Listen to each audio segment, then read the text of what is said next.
Ciao ragazzi, qui è Asiaxi, benvenuti nel 30° episodio della carriera nella modalità My Team di F1 Manager 2024, sempre al comando della scuderia Lamborghini. Oggi ci aspetta un episodio cruciale perché è un annuncio importante da fare per il futuro della serie. Speravo che con l'inizio della nuova stagione fossimo già più competitivi. In realtà un piccolo passo in avanti c'è stato, non lottiamo più costantemente per le ultimissime due posizioni, ma non siamo nemmeno abbastanza forti da renderla davvero interessante da seguire gara dopo gara. Per questo motivo ho deciso che questo weekend in Austria potrebbe essere l'ultimo che vedremo integralmente in questa stagione, se dovesse rivelarsi ancora una volta deludente. In tal caso porterò avanti la stagione in background e vi mostrerò solo i momenti più rilevanti, per poi ripartire dalla nuova stagione già nel prossimo episodio. Nel weekend precedente, in Canada, le cose non erano andate affatto bene. Abbiamo chiuso a fatica in 19ª e 22ª posizione. In Cina abbiamo visto un leggero miglioramento, ma come dicevo, anche quando siamo più competitivi del solito, non riusciamo ad andare oltre quelle posizioni. Ora però concentriamoci su questo fondamentale weekend austriaco. Il Red Bull Ring, nel cuore della Stiria, è un circuito breve ma velocissimo. 10 curve appena, grandi staccate e continui sali e scendi. Qui potenza e trazione contano tantissimo e lo spettacolo sarà ancora maggiore in questo weekend, dove ci aspettano una gara sprint e una domenicale completamente bagnata.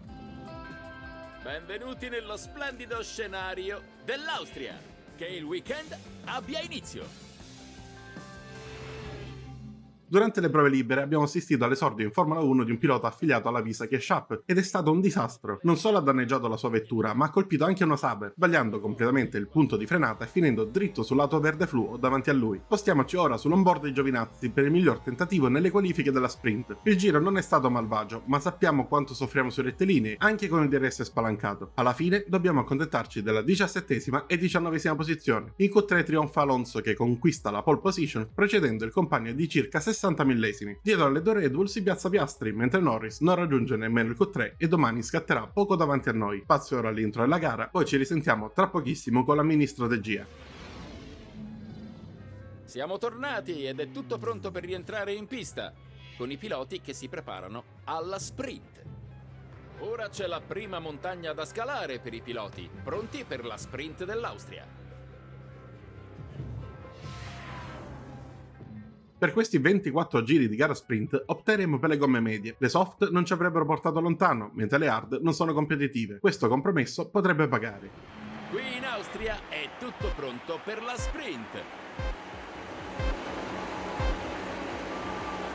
Luci spente e via, partiti! E sembra che quasi tutti abbiano scelto le gialle. Partiamo bene, mantenendo le nostre posizioni, e in curva 1 Tsunoda sbaglia l'approccio e va a lungo, lasciandoci strada. Nei primi giri riusciamo anche a difenderci, finché da dietro non inizia ad arrivare con gomme in condizioni leggermente migliori. Il primo a superarci è Gio, che approccia Giovinazzi e riesce a superarlo all'interno in curva 7, mentre più indietro Berman si lancia su una delle Alpine con una manovra al limite della correttezza, finendo per mandarlo largo. Molto più pulito, ma altrettanto deciso, è stato Giovinazzi, che ha superato nuovamente Gio seguendo la traiettoria di Norris. Purtroppo a un certo punto le gomme di Berman sono crollate e siamo tornati nelle retrovie. L'inglese ha comunque provato a lottare, superando almeno Lawson, ma per posizioni irrilevanti ai fini dei punti. Leggermente meglio Giovinazzi, che ha chiuso superando anche Sargent all'ultimo giro, mentre davanti Hamilton è andato al contatto con una delle Aston Martin nel tentativo di guadagnare posizione, anche lui con una traiettoria rivedibile in uscita. Alla fine ha vinto Alonso, che dalla pole ha gestito perfettamente la gara.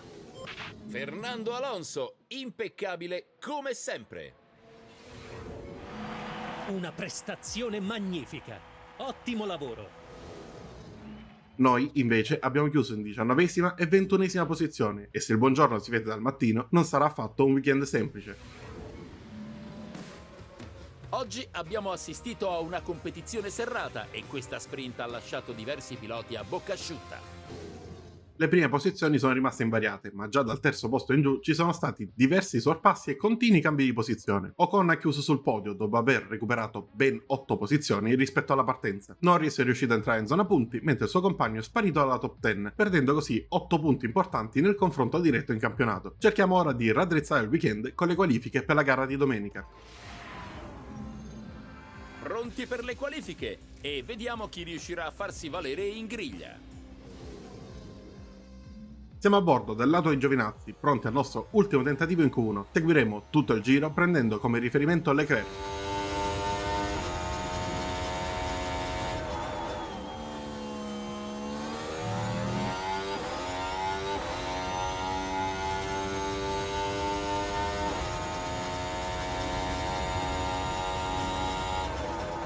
Il primo settore è in linea col tentativo precedente, ma Antonio riesce comunque a chiudere con soli 2 decimi di ritardo dalla Ferrari.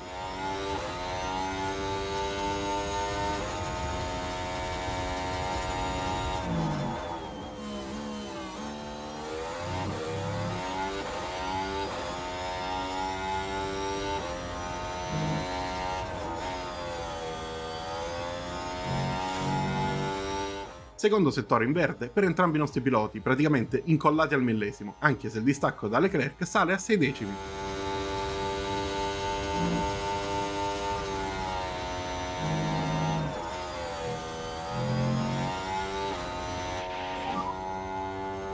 Nel terzo settore facciamo un buon lavoro e chiudiamo in 13ª e 15ª posizione momentanea, ma mentre Leclerc si conferma secondo e non viene più superato, noi veniamo beffati da ben 4 piloti più veloci e finiamo eliminati. Domani scatteremo quindi dalla 17ª e 18ª casella. Nel Q3 stavolta è Verstappen a prendersi la pole davanti al compagno di squadra, con Bottas sorprendentemente terzo. Ancora una volta Norris resta fuori dal Q3 e sarà chiamato all'ennesima rimonta. Spazio ora all'intro della gara, poi torniamo per parlare delle strategie. Sui monti dell'Austria le squadre sono quasi pronte per i 71 giri della gara di oggi. La tensione continua a crescere, inizia il giorno della gara. Secondo il nostro centro meteo, non proprio affidabilissimo, tutta la gara sarà bagnata con alternanza tra intermedi e full wet. Una situazione difficile da interpretare, soprattutto con dati così incerti. Partiamo come tutti con le intermedie e poi improvviseremo. Non c'è molto altro da fare. Ben ritrovati! In pista sono in corso gli ultimi preparativi. Ormai è tutto pronto per la gara. Andiamo a scoprire cosa succederà oggi perché promette scintille. I piloti sono pronti, i tifosi scalpitano, è il Gran Premio d'Austria. Si spengono le luci e via, partiti! La partenza è buona, in curva 1 Giovinazzi riesce subito a superare l'Alpine di Sainz sfruttando la migliore traiettoria in uscita. Addirittura Behrman con il DRS misteriosamente ancora attivo supera Norris sul secondo rettilineo, ma da lì in poi inizia il caos. Le condizioni cambiano di continuo, con passaggi rapidissimi da intermedi a full wet e non riesco nemmeno a capire cosa stia succedendo. Figuriamoci registrare qualcosa di utile, almeno per noi. Alla fine di questa gara pazza, sotto l'acquazzone trionfa Piastri in solitaria. Oscar Piastri è il vincitore! Una vittoria strepitosa. A volte diamo per scontata l'abilità di questi piloti, ma decisamente non oggi. Noi invece chiudiamo mestamente nelle ultime 2 posizioni, staccati di 15 secondi anche dai piloti subito davanti. Spazio al podio, poi passiamo all'analisi finale del weekend e vedremo il da farsi. Splendida prestazione oggi per Oscar Piastri, che è andato a prendersi questo podio con pieno merito. Terza vittoria dell'anno, con una prestazione che trasmette fiducia alla squadra. Chiudere sul podio qui in Austria è stata una bella montagna da scalare per questo terzetto di testa. E dall'Austria si chiude questo weekend. Anche la prossima tappa vedrà le squadre impegnate su un circuito cittadino. Appuntamento a Baku, sulle rive del Mar Caspio, per il Gran Premio dell'Azerbaigian.